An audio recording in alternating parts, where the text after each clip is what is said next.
हमारी संस्कृति, हमारे संस्कार सदा रहें हमारे साथ। सब्सक्राइब करें तिलक। भगवान राम की जन्मस्थली अयोध्या में सहस्त्र चंडी और दिव्य रुद्र होम महायज्ञ का आयोजन किया जा रहा है। आइए इस महायज्ञ का हिस्सा बने। हे युवराज, आप पानी से बाहर आएंगे भी या यूं ही बैठे बैठे अपनी कायरता का गुणगान सुनते रहेंगे? हाँ, जल्द से बाहर आओ पापी, हमसे युद्ध करो कायर, युद्ध। यदि तुमने हमें परास्त कर दिया तो तुम भारतवर्ष के सम्राट कहलाओगे, अन्यथा वीर गति को प्राप्त होकर स्वर्ग जाओगे। दोनों ही स्थिति में तुम्हारी कीर्ति है दुर्योधन, इसलिए कायरता को छोड़कर वीरता से इस जल से बाहर आओ और हमसे युद्ध करो। पहले मेरा पुत्र दुर्योधन उसे युद्ध के लिए ढूंढता था और वो छुपा छुपा फिरता था, परंतु आज अचानक पांचों के पांचों पांडव वीर बन गए हैं। मैं यहाँ छुप कर नहीं बैठा हूं अर्जुन, मैं बार बार युद्ध करके थक गया था, इसलिए मैं यहाँ विश्राम कर रहा हूं।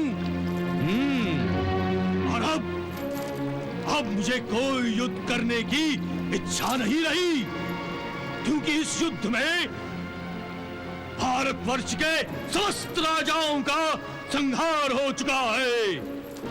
अब ये धरती उन योद्धाओं के बिना अलंकार रहित किसी विधवा स्त्री के समान हो गई है।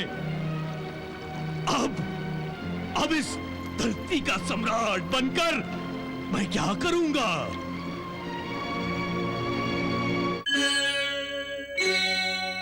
महाराज, भाग्य ने एक और असफलता युवराज दुर्योधन की झोली में डाल दी है। पांडव युधिष्ठिर ने युवराज द्वारा किए जल स्तंभन को नष्ट कर दिया है। क्या? सरोवर में छुपे दुर्योधन को देखकर सभी पांडव और उनके सैनिक खुश होकर गर्जना कर रहे हैं।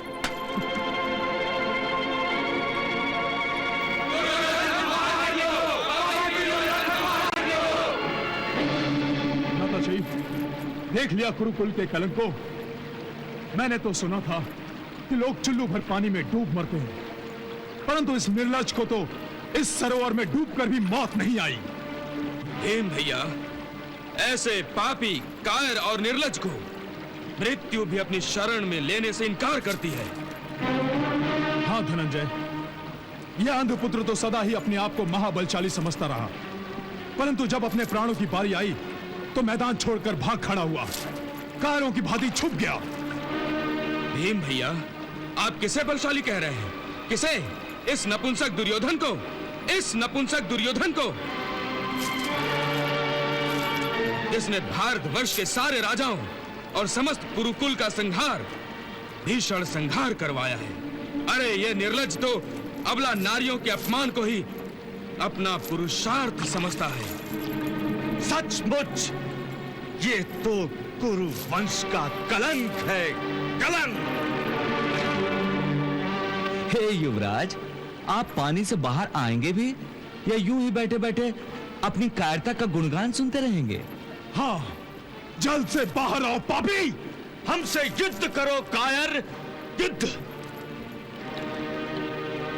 हे दुर्योधन, तुमने हमेशा अन्याय और अधर्म किया है, परंतु मैं तेरे साथ कोई अन्याय और अधर्म करना नहीं चाहता, इसलिए सीधी तरह से जल से बाहर निकला और क्षत्रिय धर्म के अनुसार हमसे युद्ध कर।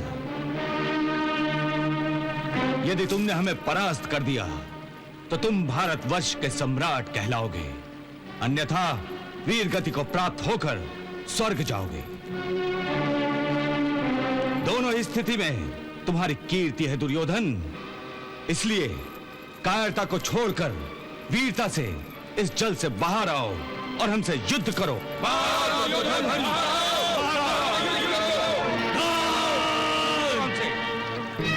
संजय, इस युधिष्ठिर ने तो इतनी वीरता कभी नहीं दिखाई जितनी आज दिखा रहा है।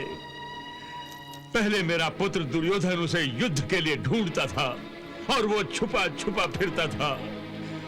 परंतु आज अचानक पांचों के पांचों पांडव वीर बन गए हैं। मेरे पुत्र को युद्ध के लिए ललकारने लगे हैं। तनिक विश्राम भी नहीं करने दे रहे हैं उसे।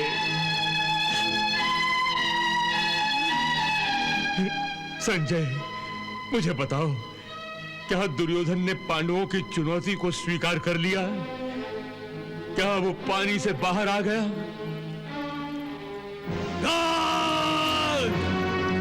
हे युधिष्ठिर, हे पांडवों, मुझे बार बार युद्ध के लिए ललकार कर अपनी मृत्यु को निमंत्रण मत दो।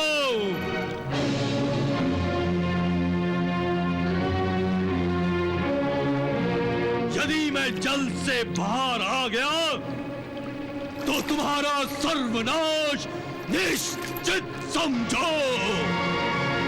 यदि तुम में हमारा विनाश करने की क्षमता होती तो एक भगोड़े की भांति भागकर यूं सरोवर में मुंह छुपाकर ना बैठते। मैं यहाँ छुप कर नहीं बैठा हूं अर्जुन। मैं बार बार युद्ध करके थक गया था, इसलिए मैं यहाँ विश्राम कर रहा हूँ। और अब मुझे कोई युद्ध करने की इच्छा नहीं रही, क्योंकि इस युद्ध में भारतवर्ष के समस्त राजाओं का संहार हो चुका है। अब ये धरती उन योद्धाओं के बिना अलंकार रहित किसी विधवा स्त्री के समान हो गई है। अब इस धरती का सम्राट बनकर मैं क्या करूंगा? इसीलिए मैं मेरा समस्त राजपाट तुम्हें दान में देता हूं और मन शांति के लिए मृग छाल पहनकर वन में जाना चाहता हूं। वाह दुर्योधन वाह, तुम मृत्यु के भय से इतना बदल जाओगे, ये तो मैंने सोचा भी नहीं था। वाह, सदा ही दूसरों के अधिकार को छीनने वाला आज महादानी बन गया है। सदा ही दूसरों के मन की शांति को लूटने वाला आज स्वयं मन की शांति ढूंढ रहा है, संन्यास लेना चाहता है। नहीं दुर्योधन, नहीं, तुझे वन, पर्वत, पहाड़, सरोवर कहीं भी जाने से शांति नहीं मिलेगी,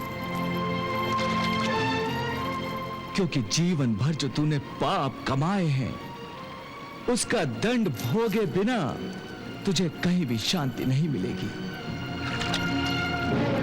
इसलिए तुम पानी से बाहर निकलो और हमसे युद्ध करो। हाँ दुर्योधन, बाहर निकलो। हाँ, हमसे युद्ध करो।